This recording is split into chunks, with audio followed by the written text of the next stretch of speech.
Hey guys, Kyowa school trip day ဆိုတော့အစိုးရပဲအကြောင်းကနေကားနဲ့သွားဖို့အသင့်ပြင်နေကြတာပေါ့လေအားလုံးဒီနေ့ဘယ်ကိုသွားမလဲလိုက်ကြည့်ပေးကြပါအောင်နော် Some people were talking super loudly on the bus Nanga Mada shpatsu shita bakkari nanoni already fun Window side ဘက်မှာထိုင်တဲ့ခါကျတော့အပြင်ကိုကြည့်နေရင်းနဲ့ view တွေ buildings တွေ bridge တွေ Oh my god really nice ပဲ Honestly school trip ရဲ့ vibe က journey မှာတောင်စနေပြီပေါ့လေပြီးတော့ suddenly Tokyo Tower ကိုမြင်လိုက်ရတဲ့အခါမှာ wow we are actually here ဆိုတဲ့ feeling ဝင်လာတယ်ဒီ Tokyo Tower ကိုညနေပိုင်းမြင်ရတဲ့ view တွေဆိုတဲ့လုံးဝတကယ်ကိုလှပါတယ်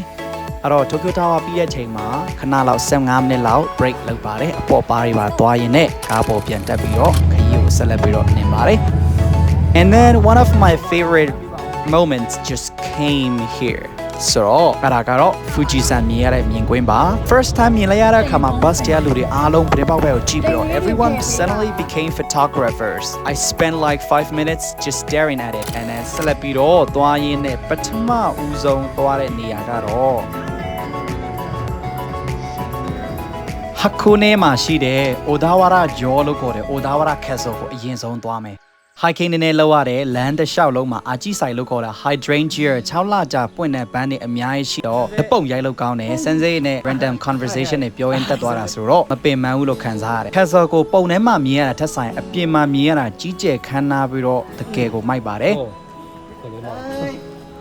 Okay guys အခု Odawara Castle ကိုလိုက်ရိုက်ပြရင်းနဲ့ဒီနေရာရဲ့ history ကိုနည်းနည်းလေးပြောပြမယ်နော်ဒီရဲတိုက်ကိုလွန်ခဲ့တဲ့နှစ်ပေါင်း900ကျော်1448ခုနှစ်ကတည်းကစတင်ပြီးတော့တည်ဆောက်ခဲ့ပြီးတော့အဲ့ချိန်တုန်းကဆိုရင်ဂျပန်နိုင်ငံကအခုလို peaceful မဖြစ်နေဘူး Sengoku ကြီးတိုင်လို့ခေါ်တဲ့ war period ထဲမှာ samurai အဖွဲ့တွေအာဏာအတွက်အမြဲတမ်းတိုက်ပွဲဝင်နေကြတဲ့အချိန်ပေါ့ဒီ castle က decoration အတွက်တည်ဆောက်ခဲ့တာမဟုတ်ဘူး It was built as a strong fortress ရန်သူတွေမဝင်နိုင်အောင်ကာကွယ်ဖို့တည်ဆောက်ထားတဲ့အရေးကြီးတဲ့ခံတပ်ကြီးတစ်ခုပါ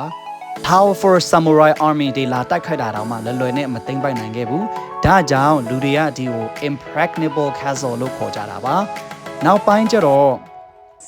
ဒီဂျပန်ကတဖြည်းဖြည်း peaceful ဖြစ်လာတဲ့အခါမှာဒီနေရာက battlefield မဟုတ်တော့ပဲ historical site တစ်ခုဖြစ်သွားပါတယ်ကဲဒါဆိုရင်တော့အပေါ်မှာသူ့ရဲ့အထဲမှာဘယ်လောက်ထိလာတယ်လဲဆိုတော့လိုက်ကြည့်နေဆက်လက်ပြီးတော့ပြောပြပါမယ်Now, people come here to learn history, take photos, and simply enjoy the beautiful views. そして今は本当に綺麗な場所ですよ。Honestly, guys, ဒီနေရာမှာရက်ကြည့်နေရတဲ့ view တွေအဆိုရင်တကယ်ကိုရင်သက်ရှူမောဖွယ်ကောင်းလာပါတယ်။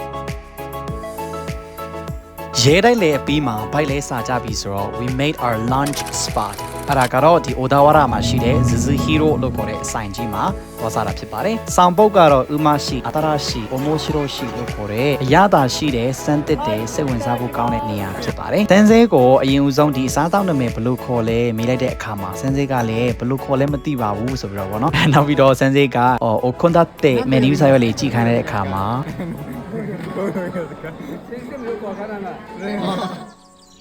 သူတို့စီမှာငါးအနက်လေးတွေကိုအခြေခံလောက်ထားတဲ့ခါမပုတ်ကိုငါးပြားလေးတွေရဲ့ပူပူနွေ့အိုးရင်းဟင်းချိုရဲ့နောက်ပြီးတော့กินထားတဲ့ခင်မဲတိုင်ငါးကိုစီစမ်းထမင်းလိုမျိုးပေါင်းဆက်ချက်ထားတဲ့ထမင်းပွဲပေါ့တလုံးစားလိုက်တဲ့အခါမှာငါးရဲ့အချိုတက်ရဲ့အနက်မွေးမွေးလေးရဲ့ပါဇက်တက်မှာအီလေးနဲ့အရသာရှိဆုံးဖြစ်တယ်တိုဖူလေးစားတဲ့အခါမှာနူးညံ့ပြီးတော့ပါဇက်တက်မှာအရေးပျော်သွားတယ်လို့ပဲပေါ့နော်အဲ့တော့ငါးကင်ထမင်းကလည်းတကယ်ကိုမှအရှယ်ပဲတော်တော်လေးကိုအဆင်ပြေပါတယ်စားကြပါဦးနော်အဲ့တော့ after that meal We headed downstairs to ground floor to look around. အောက်ထပ်မှာလက်ဆောင်ဝယ်လို့ရတဲ့